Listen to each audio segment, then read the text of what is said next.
Menghilang menemukan diri sejati. Fahrudin Faiz. Bagian 4. Hakikat hidup dan kehidupan. Hindu sebagai sistem berpikir, sistem religi, bahkan sistem sosial ada sejak 5.000 tahun sebelum Masehi. Orang-orang Hindu sendiri tidak menganggap diri mereka beragama Hindu. Mereka lebih suka menyebut ajaran yang mereka anut dengan nama Weda. Penamaan Hindu untuk ajaran mereka justru disematkan oleh orang luar. Agama Weda sangat variatif. Semua sistem religi yang menjadikan Weda sebagai rujukan dimasukkan ke dalam kategori agama yang kita sebut sebagai Hindu. Termasuk juga yang di Bali. Agama asli Bali itu sebenarnya bernama Tirta. Berhubung referensinya adalah Weda, maka ia juga disebut Hindu. Istilah Hindu sendiri muncul untuk menyebut orang-orang yang tinggal di sekitar Sungai Indus atau Sungai Sindhu pada masa lalu. Mereka disebut orang-orang Hindi dan agamanya disebut dengan Hindu. Yang pertama kali memunculkan istilah Hindu adalah orang-orang Persia. Dalam menggunakan istilah Hindu, kita harus tahu situasi. Istilah ini sama dengan istilah Indon yang digunakan oleh orang Malaysia untuk menyebut orang Indonesia atau menyebut Cina pada orang Tiongkok. Kadang istilah panggilan ini sensitif, bisa membuat orang tersinggung. Demikian juga ketika kita hendak menyebut Hindu, kita harus melihat konteks penyebutannya. Jika memang sekiranya lebih enak disebut Weda, kita sebut saja dengan Weda. Hindu adalah agama atau sistem religi paling tua yang dikenal oleh sejarah. Populasi Hindu terbesar saat ini ada di India, disusul secara berurutan oleh Nepal, Bangladesh, Indonesia, Sri Lanka, Pakistan, Malaysia, Amerika, Afrika Selatan, dan Myanmar. Masih banyak yang menjadi pengikut agama paling tua ini, yang jumlahnya total hampir 1 miliar orang. Dasar keimanan. Orang Hindu beriman kepada 5 hal: percaya adanya Brahman, percaya adanya Atman, percaya adanya karma pala, percaya adanya punarbawa atau samsara, reinkarnasi, dan percaya adanya moksa. Itulah 5 rukun iman umat Hindu yang disebut Pancasrada. Jika dalam terminologi agama Ibrahim, mungkin Brahman itu adalah Tuhan, Atman adalah jiwa manusia, karma pala adalah kausalitas hukum alam duniawi, samsara adalah kausalitas di level ruhani, dan terakhir yang menjadi puncaknya adalah moksa atau kebebasan ruhani. Dalam cerita-cerita wayang Jawa, manusia yang moksa berarti hilang semuanya, termasuk tubuhnya. Sebenarnya, moksa itu bukan hilang sebadan-badannya. Kalau dalam dunia sufi, kita kenal dengan sebutan ijtihad, hulul, atau wahdatul wujud. Jika kita sudah banyak mengerti Islam, sebenarnya kita tidak akan kesulitan memahami gagasan Hindu. Inilah yang disebut passing over. Kadang-kadang ketika menggunakan kacamata orang lain, kita lebih jelas melihat sesuatu. Analoginya begini, biasanya orang yang tidak mengenal kita akan lebih jujur tentang diri kita. Ketika dia menilai kita cakep, dia lebih jujur tentang itu dengan terang-terangan mengatakan bahwa kita cakep. Sementara orang yang sudah lama mengenal kita akan menilai kita biasa saja. Kita tampak istimewa ketika dipandang oleh orang lain, bukan oleh kalangan sendiri. Seperti itulah passing over.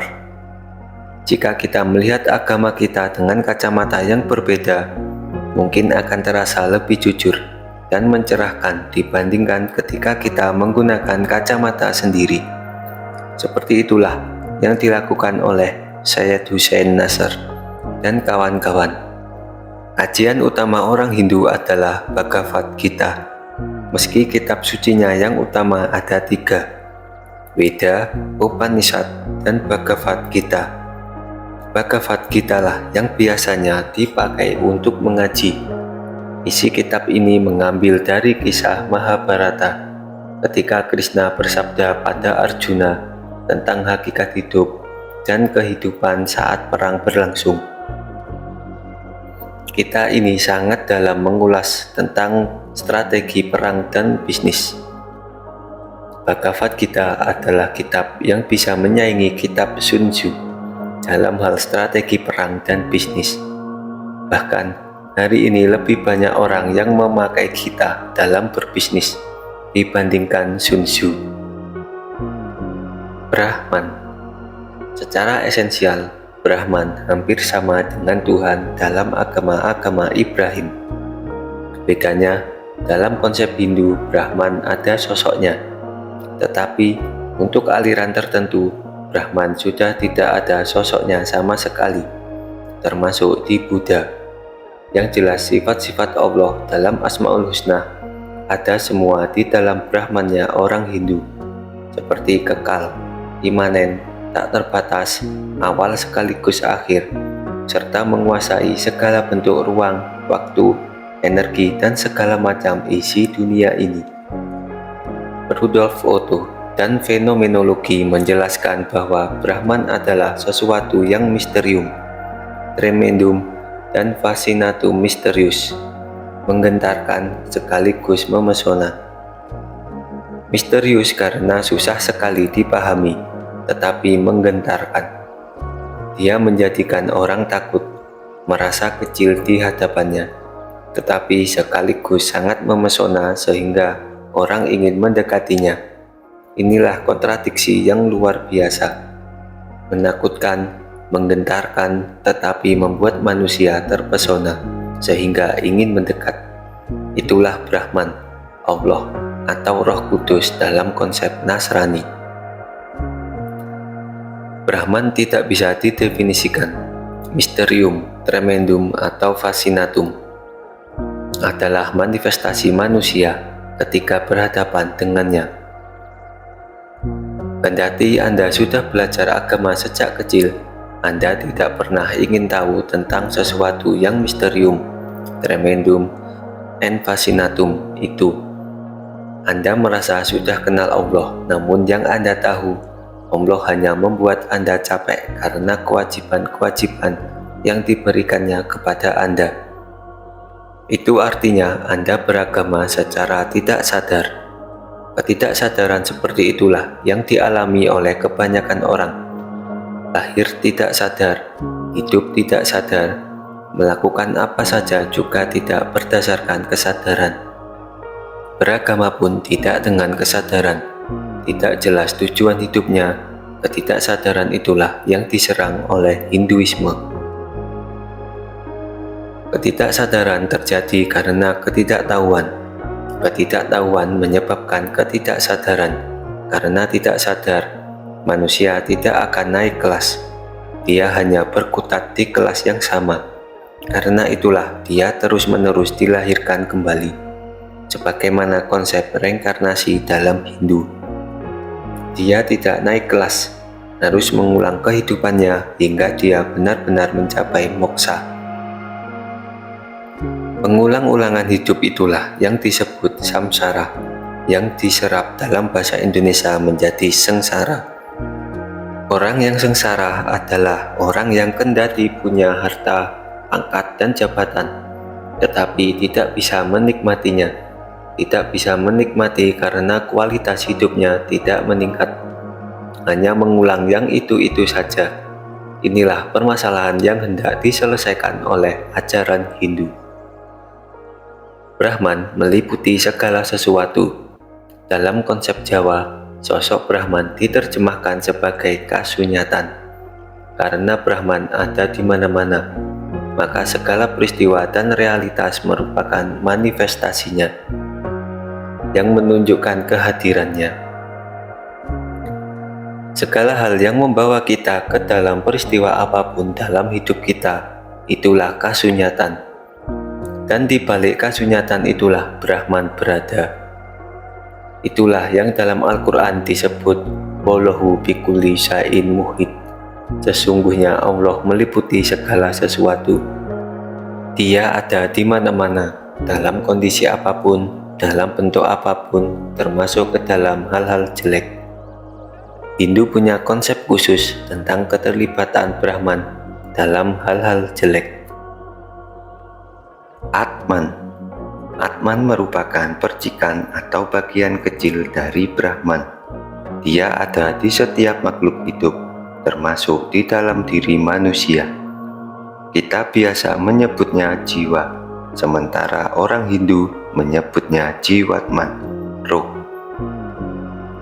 Tubuh kita hanyalah hardware, sementara softwarenya adalah Atman. Mata fisik, jika tidak ada Atman, tidak bisa melihat. Mata bisa melihat karena dia punya daya jiwa bernama daya melihat. Daya ini tidak sama dan sebangun dengan mata fisik. Mata hanya benda, dia tidak punya daya apa-apa. Dia baru punya daya ketika ada Atman di dalamnya. Dia tidak berfungsi pada tubuh orang yang mati, yang sudah tidak ada Atmannya, tetapi dia berfungsi kembali ketika ditransplantasikan untuk orang yang masih hidup, yang masih ada Atmannya. Atmanlah yang membuat mata punya daya melihat, hidung punya daya mencium, telinga punya daya mendengar, lidah punya daya mengecap, dan lain sebagainya. Ketika Atman pergi, semua itu tidak akan ada fungsinya. Brahman dan Atman ibarat matahari dan sinarnya. Brahman adalah matahari, sementara Atman adalah sinarnya. Konsep ini sama persis dengan yang dikembangkan oleh Al-Halaj dan kawan-kawan, termasuk Suhrawardi dengan filsafat cahayanya.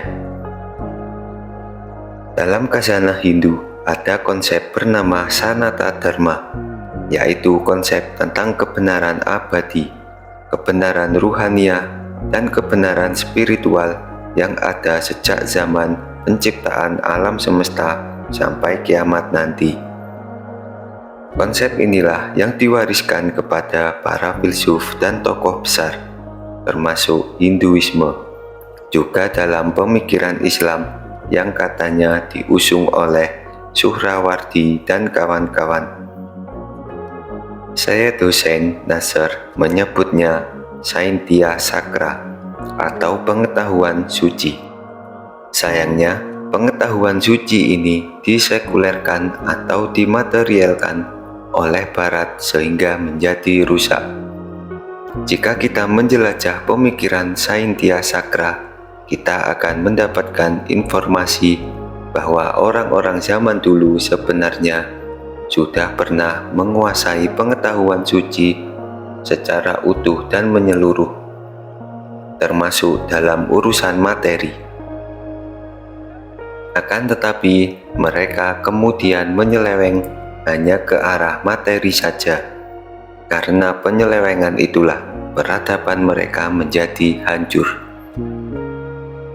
Itulah yang terjadi pada peradaban-peradaban besar seperti Sumeria, Babilonia, dan Atlantis yang hilang, dan gaya peradaban-peradaban yang dihancurkan itu sekarang diulang kembali oleh orang-orang modern. Dalam beberapa buku yang pernah saya baca, saat ini pengetahuan suci, termasuk tentang materi, dikuasai oleh beberapa orang suci.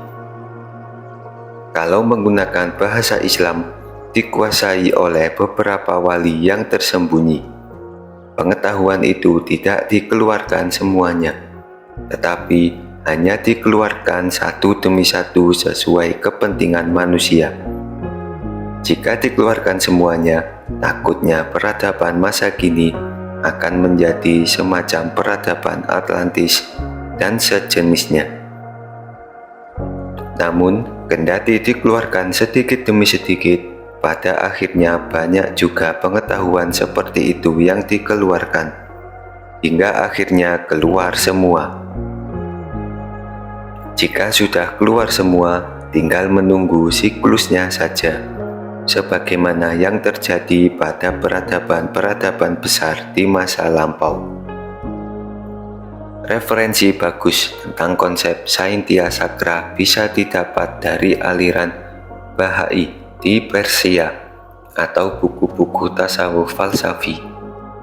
Itulah nama lain dari Sanata Dharma, dan konsep inilah yang dikutip oleh Hindu, salah satunya untuk menjelaskan Atman. Atman adalah inti hidup manusia. Dia ada di dalam diri manusia yang seharusnya menjadi tujuan manusia. Tetapi pada kenyataannya banyak orang yang jalannya terbalik. Seharusnya dia berjalan ke dalam untuk menemukan Atman, tetapi dia malah berjalan keluar dirinya dan menjauh dari Atman. Itulah yang membuat Tuhan gemas pada manusia. Sudah disuruh ke bumi, sudah diperingatkan, dan sudah diberitahu tentang kebenaran abadi, tetapi masih bandel. Kita ini mendapatkan izin dari Tuhan turun ke dunia hanya untuk mampir, bukan selamanya tinggal di sini. Kita juga sudah diperingatkan agar jangan sampai melupakan jalan pulang. Dalam Islam kita mengenal konsep ini sebagai Inna lillahi wa inna ilaihi roji'un. Nabi Adam pernah mengajarkan tentang caranya menemukan jalan pulang. Tetapi begitu Nabi Adam pergi, ajaran tersebut dilupakan. Untungnya Allah menyayangi kita dan mengirimkan Nabi lagi. Ketika Nabi masih berada di bumi, orang-orang kembali patuh. Tetapi setelah Nabi pergi, mereka melenceng lagi. Dikirim Nabi lagi, mereka patuh lagi. Ketika Nabinya pergi, mereka melenceng lagi. Begitu terus-menerus, hingga akhirnya mengirim Nabi Muhammad SAW sebagai Nabi terakhir.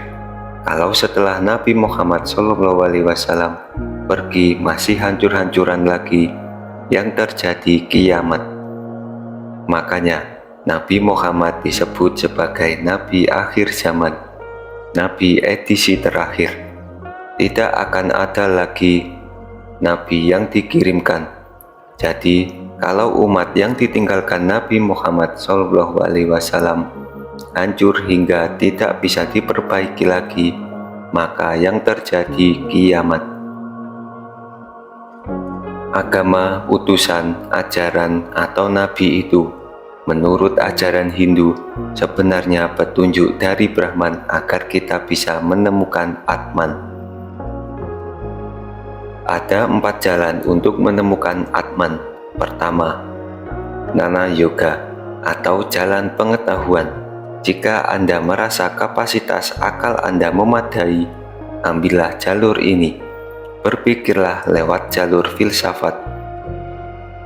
Jalur pemikiran inilah yang dalam dunia tasawuf disebut ma'rifat. Mungkin di antara kita ada yang bertanya-tanya, apakah bisa makrifat atau pengetahuan menjadi puncak peribadahan? Bisa, karena memang jalur pengetahuan atau Nana Yoga itu ada. Hanya saja dalam konteks ini bukan semata-mata tahu saja, tetapi pengetahuan yang disadari. Tahu sekaligus sadar. Maksudnya, dengan pengetahuan itu kita menjadi sadar jika kita ini hanyalah bagian kecil dari Allah yang sangat besar. Bahwa kita ini hamba, kita ini tidak penting, kita ini tidak ada, dan yang pasti ada hanya Allah. Itulah yang dimaksud tahu sekaligus sadar. Banyak orang yang tahu tentang kebaikan dan keindahan, tetapi tidak menjalankannya dalam kehidupan. Itu karena mereka hanya mengetahui, tetapi tidak menyadari. Kita tahu jika sholat tahajud itu indah, tetapi tidak mengerjakannya. Itu karena pengetahuan kita tentangnya tidak seiring dengan tumbuhnya kesadaran. Dalam Nana Yoga, pengetahuan yang dimaksud adalah pengetahuan yang disertai kesadaran. Seseorang yang tahu terlibat dengan kesadarannya. Sebenarnya kita ini mengetahui banyak hal yang baik dan tidak baik, tetapi kita belum punya kesadaran untuk melakukan yang kita tahu sebagai kebaikan atau menjauhi yang kita tahu sebagai keburukan. Makanya Nabi Shallallahu Alaihi Wasallam mengajarkan kita doa bukan hanya arinal haqo, tunjukkanlah kebenaran, tetapi juga warzuqna tiba'ah, kuatkanlah aku untuk mengerjakannya.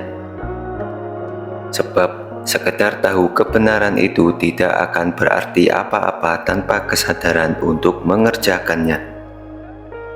Untuk membangun kesadaran itu bisa ditempuh melalui jalur pengetahuan. Jika kapasitas akal kita cukup, itulah Nana Yoga.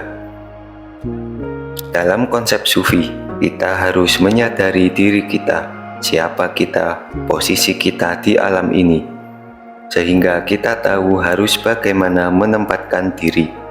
Dengan kesadaran itu, kita akan tahu jika semua yang ada di sekeliling kita tidak penting, ilusif, dan yang penting hanyalah satu, yaitu Atman. Dengan Atman itulah kita bisa bertemu Brahman. Untuk menemukan Atman melalui pengetahuan, ada 3 jalan yang bisa kita tempuh: mendengarkan, berpikir, dan pengalihan. Mendengar itu jelas sebagaimana kita mendengarkan berbagai informasi tentang kebenaran. Seperti ketika kita mengikuti pengajian. Berpikir yang dimaksud adalah berpikir menggunakan logika, sedangkan pengalihan dalam bahasa filsafat disebut proyeksi.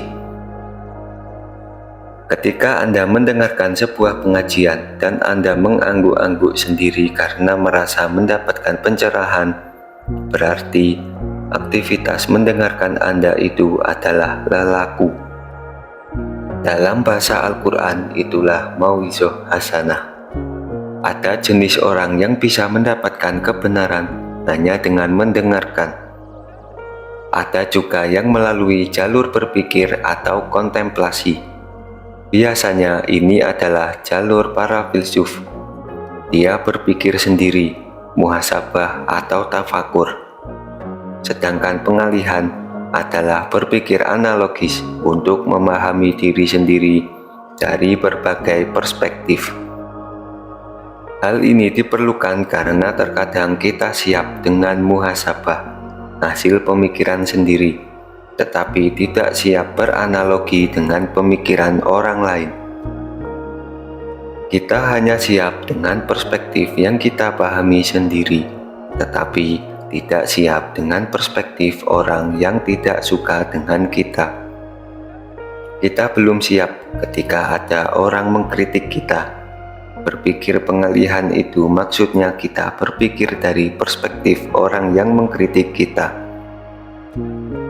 Seperti itulah berpikir analogis, mengambil multi perspektif untuk memahami diri sendiri. Rata-rata manusia memang egois, hanya mau memahami dirinya sendiri dengan perspektifnya sendiri dan menolak perspektif orang lain. Merasa paling baik, paling benar, paling pas dengan dalil, aku sendiri yang paling tahu diriku. Jika kita terus berpikir dengan perspektif itu, kita tidak akan pernah bisa melihat diri sendiri secara jelas. Untuk memperjelasnya, kita perlu berbagai sudut pandang atau multi perspektif Sadarilah bahwa kita juga bisa keliru dan tersesat karena kita manusia biasa. Kita perlu membuka lebar-lebar diri kita terhadap pertanyaan, sebenarnya aku ini siapa? Aku mau kemana? Dan kenapa sekarang aku ada di sini? Ketiganya adalah pertanyaan besar, dan mungkin kita akan sibuk mencari jawabannya sampai tua. Tidak sembarangan orang bisa menjawabnya, dan menurut orang Hindu, jika kita gagal menjawab 3 pertanyaan besar ini, maka kita akan dilahirkan kembali untuk mencari jawaban atas pertanyaan yang sama. Akan terus berulang seperti itu selama kita belum menemukan jawaban. Kita tidak naik kelas. Menurut orang Hindu, surga dan neraka hanyalah transit, bukan tujuan akhir. Tidak ada gunanya Allah menyiksa kita selamanya di neraka atau memberikan kita kenikmatan selamanya di surga. Sebab hakikat kita adalah menuju kepada Allah. Inna lillahi wa inna ilaihi raji'un. Ini bukan berarti mencampur adukkan antara ajaran Hindu dengan Islam. Inilah yang disebut passing over. Jalan kedua untuk menemukan Atman adalah Bhakti Yoga atau jalan cinta. Jalur ini ditempuh oleh mereka yang merasa kesulitan menemukan Atman melalui jalur pikiran. Karena pikiran memang sering memanipulasi, jalur yang lebih mudah adalah cinta.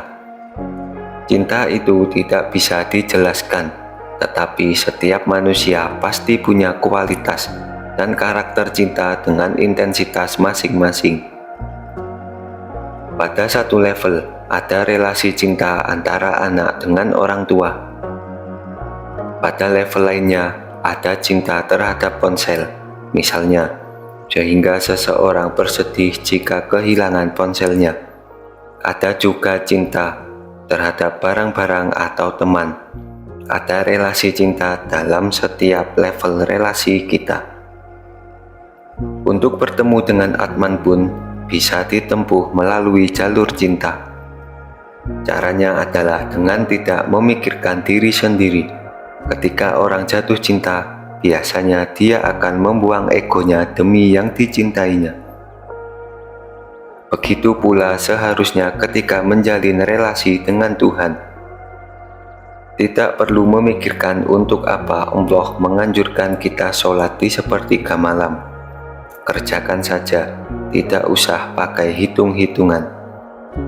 Ketika kita tidak mengerjakannya karena menganggap itu hanyalah sunnah, yang tidak apa-apa jika tidak dikerjakan, berarti masih ada perhitungan dalam pikiran kita. Cinta itu tanpa perhitungan. Ketika masih ada perhitungan, itu namanya dagang. Cinta kepada Tuhan itu memujanya dengan segenap kemampuan dan dengan hati yang tulus. Nyawanya cinta adalah keikhlasan. Manifestasi cinta Hindu dalam Bhakti Yoga adalah: pertama, mencintai Tuhan dengan setulus hati. Kedua, mencintai dalam kehidupan, maksudnya modus kehidupan kita haruslah modus cinta terhadap apapun. Ketiga, mencintai hal lain karena Dia.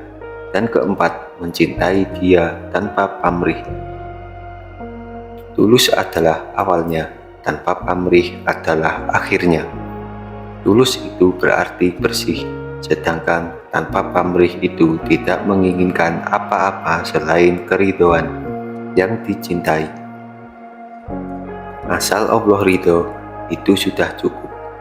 Ilahi anta masyudi wa ridoka matlubi.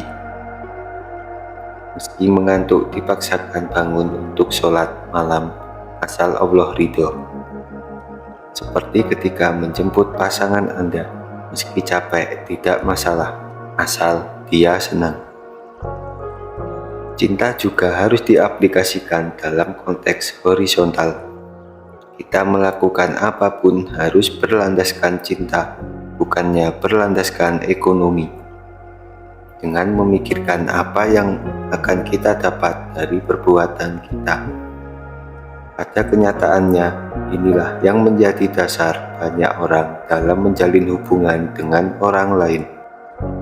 Cinta adalah memberikan apapun dengan tulus sebesar kemampuan kita dan tidak memikirkan balasannya. Ketika kita sholat berjamaah, kerjakanlah itu karena Allah. Jangan memikirkan 27 kali lipat pahalanya. Kerjakanlah karena cinta. Jangan bernegosiasi dengan Allah. Selama ini pola hubungan kita dengan Allah itu transaksional. Wirid saja memegang kalung tasbih supaya hitungannya pas. Ada 3 pendekatan dalam Hindu untuk mencintai Atman dan Brahman. Jalan pertama adalah japam, yaitu menyebut nama Tuhan berkali-kali. Dalam bahasa Jawa, istilah ini menjadi japa mantra. Sementara dalam Islam dikenal dengan wirid. Fungsinya adalah untuk menginternalisasi dan mengenali nama Tuhan yang ada di dalam diri kita. Maka dari itulah kita memanggil-manggil Dia. Dalam Islam kita disuruh untuk berdoa menggunakan Asmaul Husna sesuai dengan kebutuhan kita. Jika ingin membangkitkan jiwa pengasih dan penyayang dalam diri kita, perbanyak Ya Rahman Ya Rahim. Kita ingin menghidupkan kelembutan, perbanyak Ya Latif. Kita hanya cukup membangkitkannya karena ada kualitas Allah di dalam diri kita. Kita sebut namanya terus-menerus dengan japam atau wirid. Para wali bisa dahsyat karena potensi ketuhanannya antara lain dibangkitkan melalui wirid. Orang beriman, kalau disebut nama Allah, wajilat khulubuhum, hatinya akan bergetar. Ini seperti ketika kita jatuh cinta kepada seseorang. Ketika nama orang itu disebut, bergetar hati kita. Jika sudah ada getaran dalam diri kita, berarti sudah pada level cinta. Tidak akan bergetar hati yang tidak ada cinta di sana. Jalan kedua adalah belajarlah dari kehidupan sehari-hari. Banyak sekali pelajaran cinta di sekeliling kita. Manusia adalah satu-satunya makhluk yang memiliki pamrih dan bisa tidak tulus. Di luar manusia, semua mengajarkan kita tentang ketulusan, kejujuran, dan cinta. Ketika kucing tidak diberi makanan dan dia mencuri, dia melakukan itu karena dia tulus, benar-benar lapar. Tidak ada kucing kenyang yang mencuri makanan. Jika dia mencuri, berarti dia benar-benar sangat lapar dan tidak ada manusia yang memberinya makan. Harimau juga begitu. Dia tidak akan berburu mangsa kalau sudah kenyang. Yang bisa seperti itu hanya manusia. Maka belajarlah dari semua yang ada di sekeliling kita, yang bukan manusia, karena semuanya mengajarkan cinta. Jalan ketiga adalah meniru. Ada 3 cara untuk meniru. Pertama, bersikap seperti orang yang dilindungi daripada yang melindungi. Dalam konteks ini, logika yang digunakan adalah logika kebutuhan. Sadarilah bahwa kita butuh Allah. Dengan begitu, jalan kita untuk mencintai Allah akan lebih cepat. Ini seperti ketika kita mencintai orang yang telah melindungi atau menolong kita. Ketika kita sudah merasa bahwa kita tidak bisa apa-apa tanpa Allah, maka kita akan cepat jatuh cinta kepada Allah. Kedua, jalur persahabatan. Kita bersahabat dengan Allah. Kenapa harus berteman? Karena sebagaimana falsafah Jawa, Witing Trisno Jalaran Soko Kulino, cinta itu bisa tumbuh karena kebiasaan. Kalau setiap hari kita bareng Allah, maka lama-lama kita akan jatuh cinta kepadanya. Selama bareng-bareng, kita akan semakin menyadari sifat-sifat teman kita itu, bahwa Allah itu Maha Penyayang, Maha Kuasa, Maha Pemurah, dan lain sebagainya. Semakin kita mengenal sifat-sifatnya, maka kita akan semakin jatuh cinta. Ketiga, jalur ketulusan. Tidak usah terlalu banyak berpikir dan pertimbangan. Sadarilah bahwa fitrah kita adalah mencintai Allah. Ini seperti fitrah cinta orang tua kepada anak atau sebaliknya. Orang tua kita tidak pernah mengajari agar kita menyayangi mereka, tetapi kita sudah mencintai mereka secara otomatis. Cara ketiga untuk menemukan Atman adalah karma yoga atau kerja, yaitu menemukan Atman dengan menjalankan fungsi hidup sebagaimana mestinya. Inilah yang disebut dharma. Apapun yang dilakukan seseorang, maka dia harus selalu mengorientasikannya kepada yang di atas.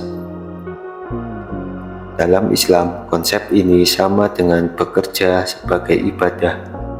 Apapun aktivitas yang kita lakukan, belajar, bekerja, bahkan nongkrong, bisa menjadi karma yoga ketika kita menisbatkan semua kegiatan itu untuk yang di atas, bukan karena orientasi ekonomi, psikologi, atau suka dan tidak suka karena nafsu.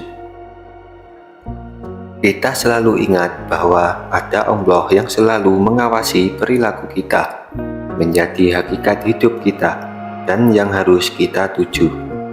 Maka yang perlu diatur adalah mode niatnya. Misalnya, pergi ke angkringan untuk cari minuman agar malam bisa bangun untuk ibadah. Itu berarti nangkringnya termasuk ibadah. Jika Anda membaca buku ini dengan niat menambah pengetahuan dan melatih kemampuan berpikir agar semakin mengenal Allah, sehingga bisa semakin akrab dan semakin cinta kepadanya, maka membaca buku ini termasuk karma yoga. Karma yoga bisa juga dilakukan dengan Gnana yoga atau jalan pengetahuan. Kesadaran bahwa apa yang kita lakukan semata-mata untuk Allah bisa dibangun jika kita memiliki pengetahuan tentang Allah. Bisa juga melalui bhakti yoga, ketika motivasi kita melakukan apa saja didasari oleh cinta terhadap Allah. Cara keempat, yang dianggap cara yang paling berat, adalah Raja Yoga atau jalan latihan mental. Cara ini biasanya ditempuh oleh para sufi, yaitu melakukan segala aktivitas untuk menguji mental atau ruhaninya, mendidik dan melatihnya sampai berhasil bertemu Atman. Latihan mental ini dalam sufi biasanya dilakukan dengan cara uslah, zuhud, sholat malam tidak pernah putus, atau puasa. Tujuannya adalah menghilangkan segala hal yang menghambat jalan menuju Allah. Biasanya para sufi terus-menerus sholat, puasa, dan tidak mau memakai pakaian bagus. Mereka rela hidupnya tidak enak. Mereka menggembleng fisik, mental, dan pikirannya sehingga mereka bisa melampaui itu semua dengan latihan-latihan tertentu sampai akhirnya bertemu dengan yang sejati. Itulah Raja Yoga. Ada 4 tahapan Raja Yoga dalam Hindu. Pertama, persiapan etis, memperbaiki akhlak. Jika ingin memasuki Raja Yoga, moralitas seseorang harus sudah rapi. Dalam bentuk yang paling kasar adalah tidak membunuh, tidak mencuri, tidak curang, dan yang lebih lembut lagi adalah tidak membenci.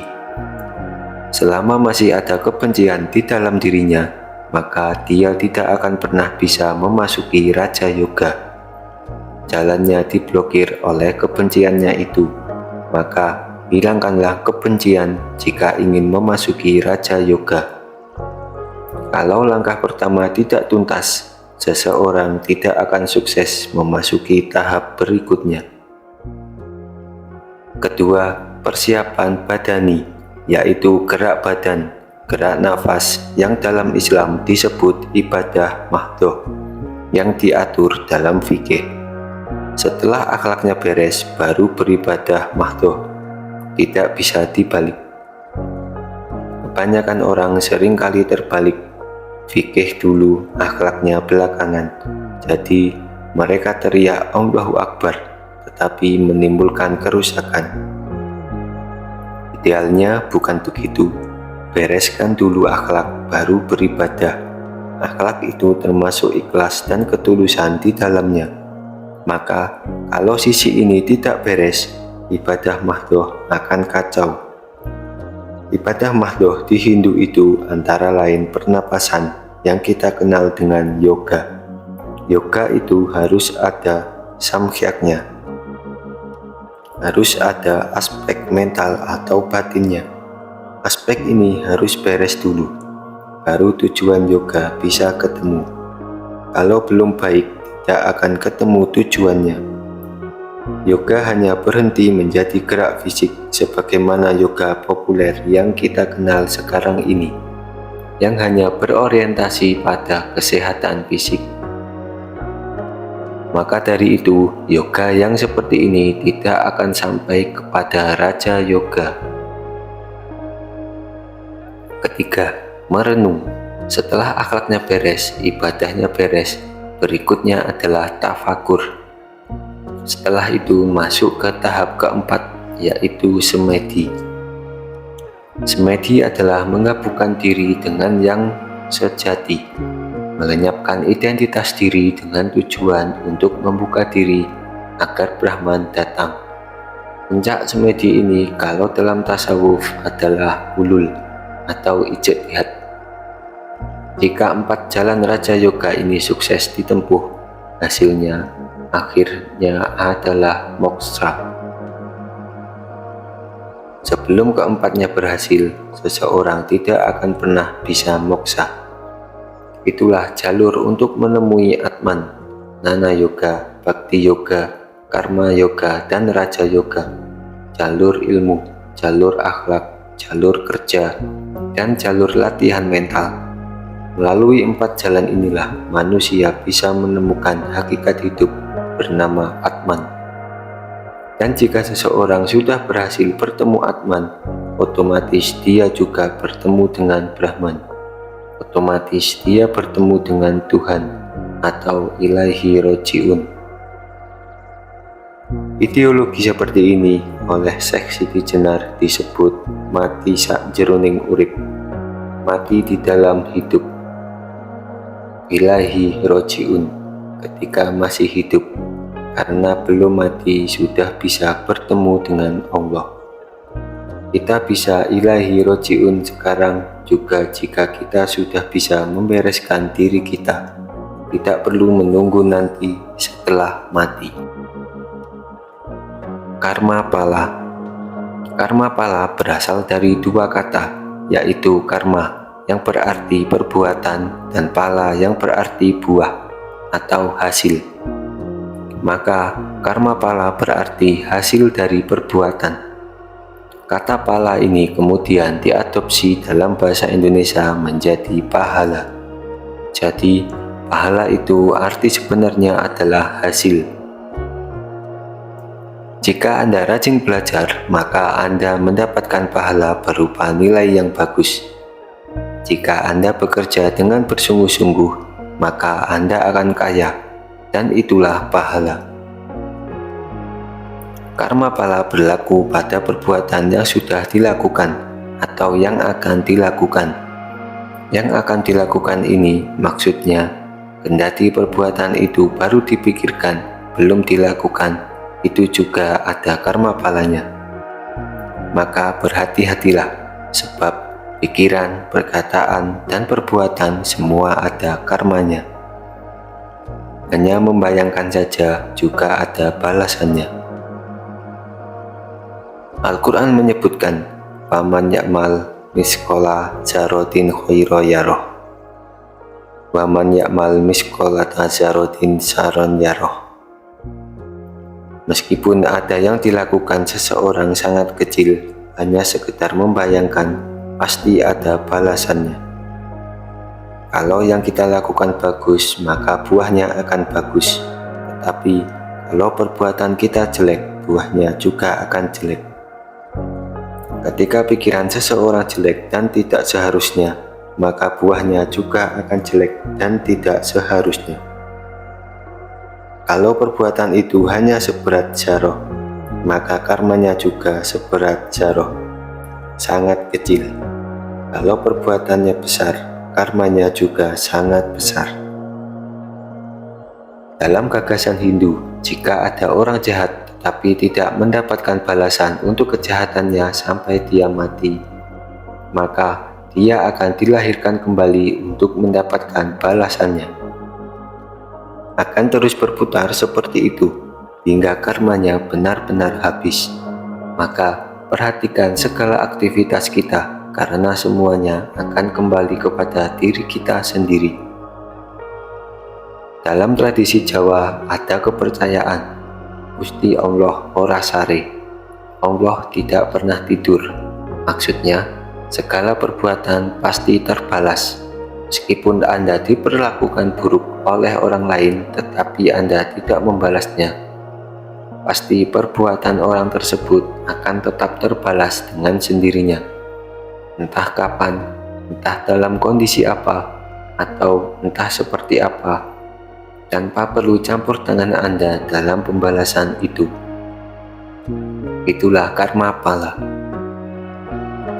Ketika ada seseorang merasa sudah berbuat baik sejak kecil, tidak pernah berbuat jahat sekalipun, tetapi hidupnya susah, menurut konsep Hindu, mungkin orang tersebut mendapatkan balasan dari kehidupan sebelumnya, semacam utang yang harus dibayar. Jika dia sabar menjalaninya sehingga utangnya lunas, dia akan naik kelas. Tetapi kalau dia tidak bersabar, dia akan mengulangi lagi di kelas yang sama. Nasihat paling dahsyat sekaligus paling susah dijalani adalah nasihat agar bersabar. Sabar, Gusti Allah ora sare. Sepertinya nasihat itu biasa saja, tetapi mungkin kesabaran inilah yang memengaruhi kehidupan yang telah lalu dan yang akan datang. Dalam konsep Hindu, siapa tahu dalam hidup terdahulu Anda punya utang 100 dan di kehidupan sekarang bisa bayar 50, sehingga di kehidupan yang akan datang tinggal 50 lagi. Tetapi jangan malah yang tinggal 50 itu ditambah lagi sehingga menjadi 100 lagi. Anda tidak akan naik kelas, maka agar tidak bertambah terus bebannya, Anda perlu bersabar. Itulah karma atau kausalitas dalam bahasa filsafat. Itulah hukum sebab akibat. Kalau Anda yang membuat sebab, maka terimalah akibatnya. Itulah sebabnya dalam bahasa Indonesia ada istilah tanggung jawab. Jawabnya berada di belakang. Artinya, apapun yang kita lakukan, kita harus berani menanggung jawabannya. Kita harus berani menjawab segala akibat yang ditimbulkannya. Jangan mau enaknya saja. Akibatnya juga harus kita tanggung. Dalam Hindu ada 3 jenis karma pala: Sanchita karma pala, Prarabdha karma pala, dan Kriyamana karma pala. Sanchita karma pala adalah balasan dari kehidupan sebelumnya. Ketika seseorang jahat pada kehidupan masa lalu, maka balasan kejahatan itu jatuh pada kehidupannya sekarang. Prarabdha karma pala adalah balasan yang langsung kita terima pada kehidupan sekarang. Jika saat ini seseorang jujur, dia akan langsung mendapatkan balasannya dengan mendapatkan kehidupan yang baik. Sedangkan Kriyamana karma pala adalah balasan perbuatan sekarang pada kehidupan yang akan datang. Ketika seseorang berbuat jahat sekarang, maka balasannya akan datang pada kehidupan berikutnya. Itulah siklus kehidupan dalam konsep Hindu. Reinkarnasi. Karma pala berhubungan dengan reinkarnasi atau kelahiran kembali. Inilah yang kemudian disebut samsara. Ketika manusia mati, jasadnya memang hancur, tetapi tidak jiwanya. Jiwalah yang akan menanggung semuanya. Jiwa itu nantinya terlahir kembali dengan masuk ke dalam tubuh yang baru. Siklus ini akan terus terjadi hingga mencapai puncaknya yang bernama moksha. Moksha adalah ketika jiwa sudah bebas dari keterikatan terhadap utang-utangnya di dunia. Ketika itulah dia bisa bersatu dengan Brahman.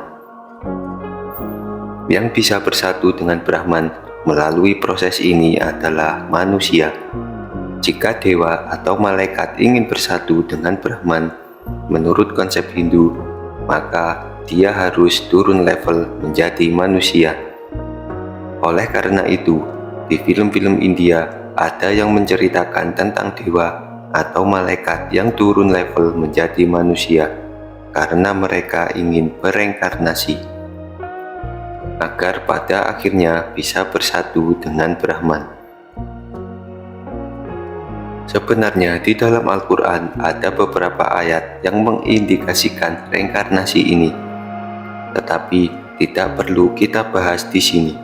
Daripada malah menimbulkan keributan, cukup kita pahami saja reinkarnasi ini sebagai konsep Hindu. Dalam psikologi modern ada teori past life regression. Teori inilah yang digunakan untuk mencari jawaban ketika mendapati orang yang tiba-tiba depresi atau mengalami situasi psikologis tertentu tanpa sebab sebelumnya. Dalam psikoanalisis Sigmund Freud ada teori untuk membangkitkan alam bawah sadar.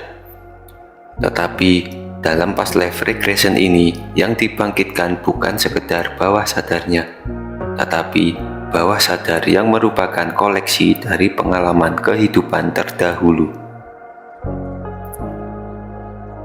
Mungkin kita pernah mengalami deja vu.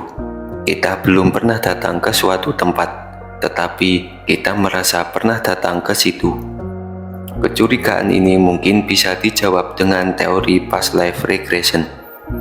Jangan-jangan pada kehidupan terdahulu kita pernah datang ke tempat tersebut. Begitu juga ketika bertemu seseorang, kita merasa pernah bertemu padahal sebelumnya tidak pernah bertemu. Dalam teori past life regression, ada dugaan bahwa kita pernah bertemu dengannya di kehidupan terdahulu. Dalam teori Hindu, watak seseorang itu terbangun sejak kehidupan sebelumnya. Ketika di kehidupan sebelumnya, seseorang menjadi panglima perang, maka di kehidupan selanjutnya, watak sebagai panglima itu akan dibawanya, entah dia dilahirkan sebagai apapun. Beberapa sufi ada yang menyepakati gagasan reinkarnasi ini, termasuk Ibnu Arabi. Tetapi dalam lingkungan Sunni, teori ini tidak populer. Dalam konsep Sunni hanya ada satu tubuh dan satu jiwa yang nantinya akan berakhir di surga atau neraka.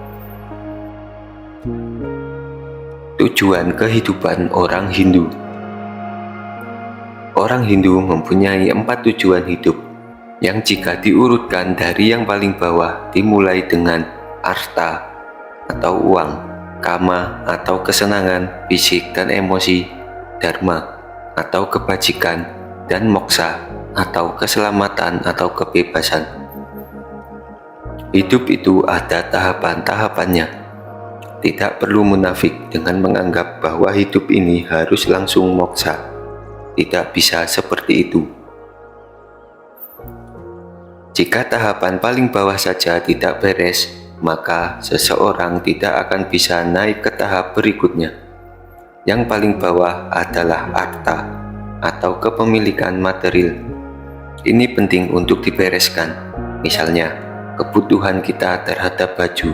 Kita perlu memiliki baju, karena kalau kita tidak memiliki baju, kita tidak bisa sholat. Karena salah satu syarat agar sholat diterima harus menutup aurat. Pendeta pun juga butuh baju, meski hanya lembaran kain kuning. Untuk menggunduli kepala pun perlu alat. Jadi, kebutuhan terhadap harta tidak bisa dihindari. Kepemilikan material itu penting, tetapi kita jangan berhenti di situ, karena bisa menjebak kita ke dalam kesenangan indriawi. Kita akan terjebak pada ilusi, karena materi itu tidak abadi. Materi hanyalah penunjang, jangan jadikan ia tujuan terakhir, tetapi kita tidak bisa mengabaikannya. Kita harus melewatinya. Dalam konsep Islam, kita harus kaya dulu baru kita bisa tidak suka terhadap dunia atau materi. Kalau Anda tidak punya uang, Anda tidak bisa katakan Anda tidak suka uang, karena Anda memang tidak punya uang. Tidak suka itu hanya berlaku terhadap apa yang mungkin kita punyai atau kita jangkau. Maka stasiun harta harus dilewati. Melewati dalam arti pernah mengalaminya, tetapi berhasil melampauinya, bukan di-skip. Materinya harus dilewati dan dibereskan dulu. Setelah materi beres, mentalnya atau kamanya juga harus dibereskan. Kama adalah kesenangan, cinta, dan kepuasan batin. Ada buku yang sangat terkenal dari tradisi Hindu bernama Kama Sutra yang ditulis oleh Rishi Vatsyayana sekitar 600 tahun sebelum Masehi. Jika mendengar istilah itu, umumnya pikiran orang akan tertuju pada hubungan badan, padahal masalah itu hanya dibahas dalam satu bab dalam Kama Sutra.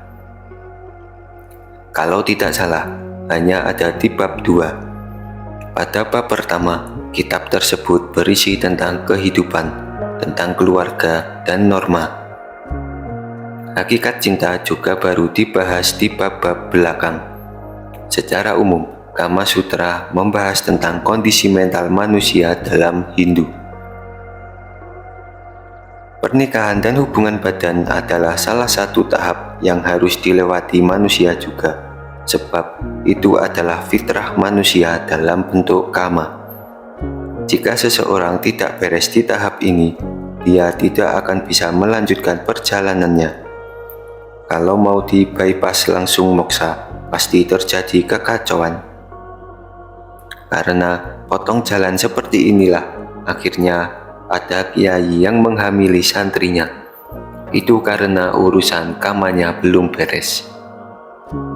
Jika ada ustadz atau ulama yang bolak-balik menikah atau berpoligami, itu karena sebenarnya urusan kamanya belum beres.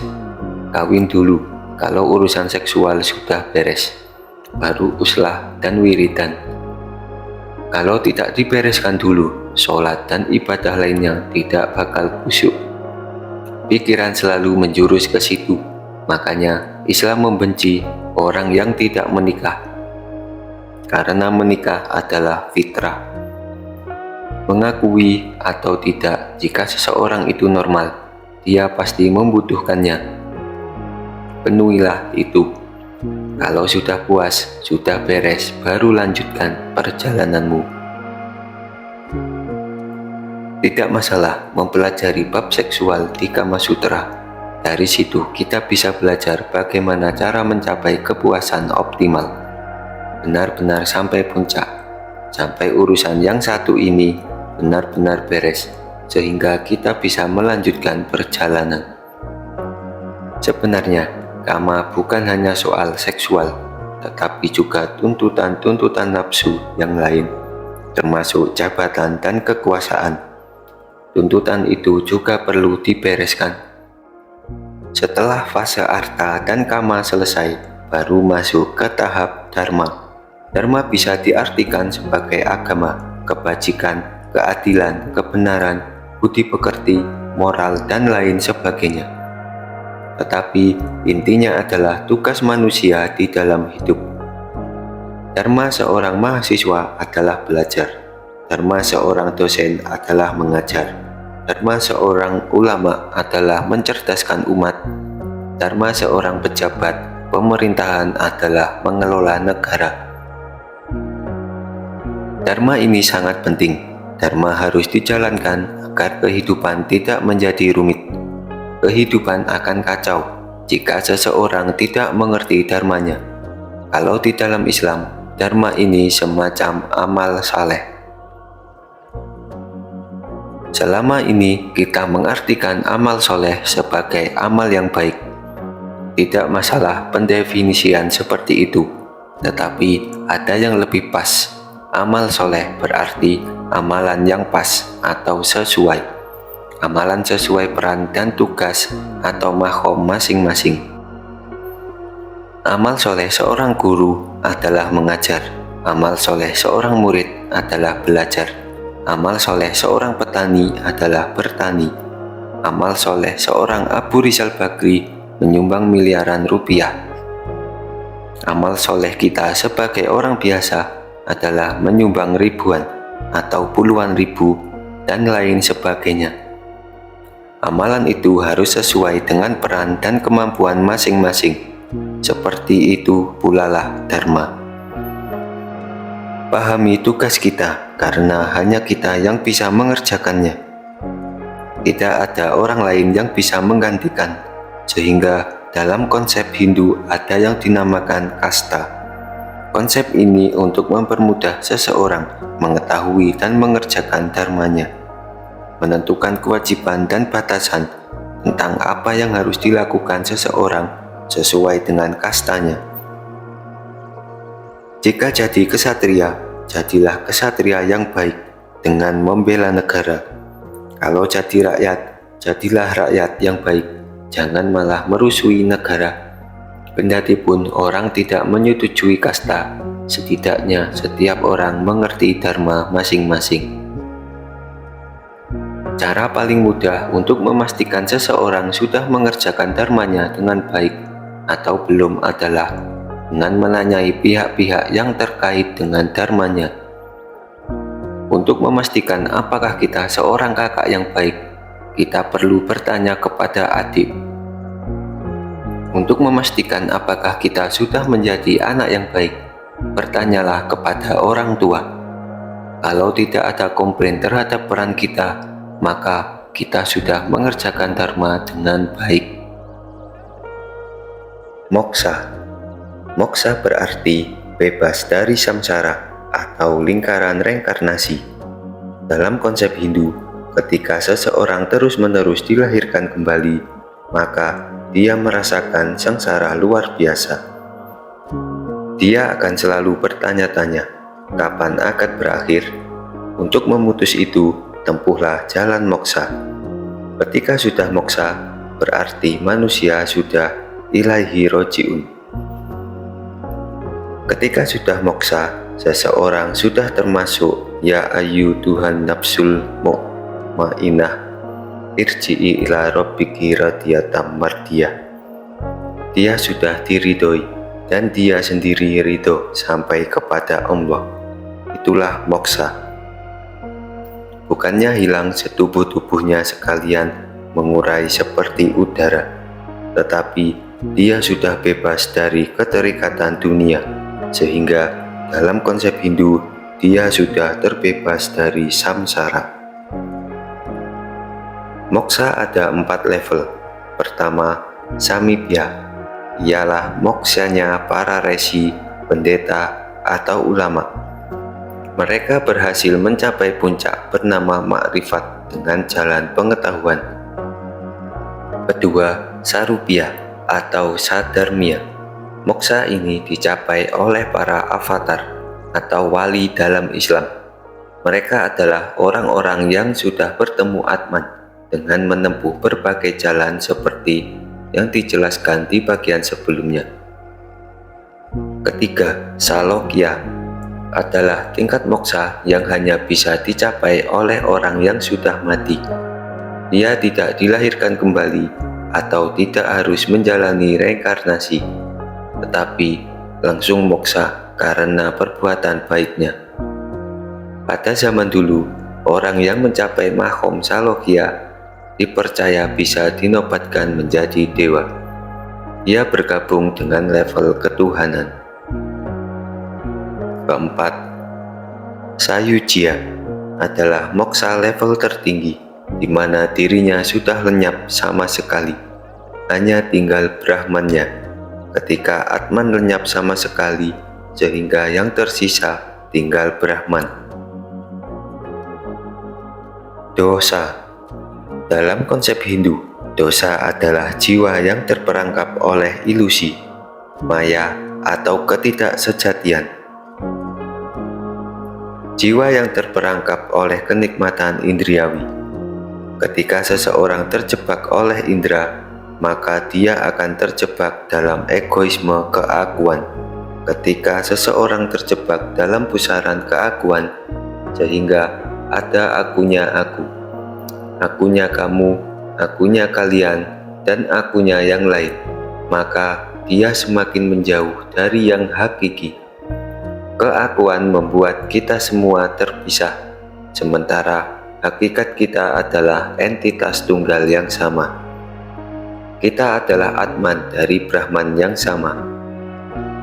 Ketika kita terjebak dalam aku, bahwa kita berbeda dengan orang lain, yang terjadi kemudian adalah ahangkara atau keakuan. Jika disulih dalam bahasa Indonesia menjadi angkara murka. Jadi, angkara murka itu sebenarnya egoisme keakuan yang luar biasa. Ketika orang sangat egois, hidupnya semakin menjauh dari yang esensi dan hakiki. Maka, dosa adalah ketika orang terjebak dalam ilusi atau indera, yang itu melahirkan egoisme.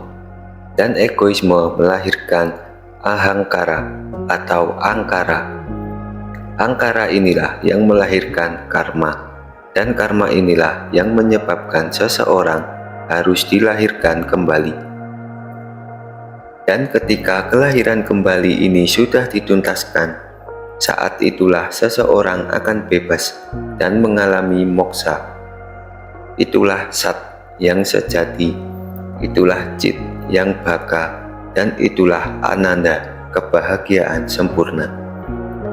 Karena yang ilusi, kita terjebak pada yang indriawi. Karena terjebak pada yang indriawi, lahirlah egoisme. Karena egoisme, lahirlah angkara murka. Karena angkara murka, lahirlah karma yang tidak putus-putus. Itulah samsara. Ketika karma sudah putus karena sudah habis atau selesai, lunas, itulah moksa. Inilah nyawa filsafat Hinduisme. Fase kehidupan. Dalam konsep Hindu, ada 4 fase kehidupan yang harus ditempuh oleh manusia. Pertama, fase sisya adalah fase seseorang menjadi murid. Adalah orang yang hidupnya menghadiri, menunggu, dan melayani gurunya atau antevasin. Entah apa dan siapa yang diposisikan sebagai guru. Jika fase sisya sudah berhasil masuk ke level kedua, ke dunia grahasta atau berumah tangga. Ini adalah fase kehidupan orang normal pada umumnya, kerja, berumah tangga, punya anak, dan seterusnya. Jika level kedua sudah bisa dilewati, masuk ke level ketiga, vanaprastha atau pertapaan. Menyepi untuk beribadah. Jika dalam Islam, dia beribadah dengan lebih benar, bersungguh-sungguh, dan sebaik mungkin. Jika fase ketiga sudah sempurna, seseorang akan memasuki fase keempat, yaitu menjadi biksu atau orang suci. Dalam tradisi Hindu, jika seseorang sudah pensiun, dia akan menyerahkan hartanya kepada anaknya dan keluar dari rumah untuk menjalani hidup yang lebih religius. Dia membayar semua utang-utangnya terdahulu. Setelah semuanya beres, dia menyepi, sehingga keluarga dan anak-anaknya tidak bisa menemuinya lagi. Ketika itulah dia mencari moksa.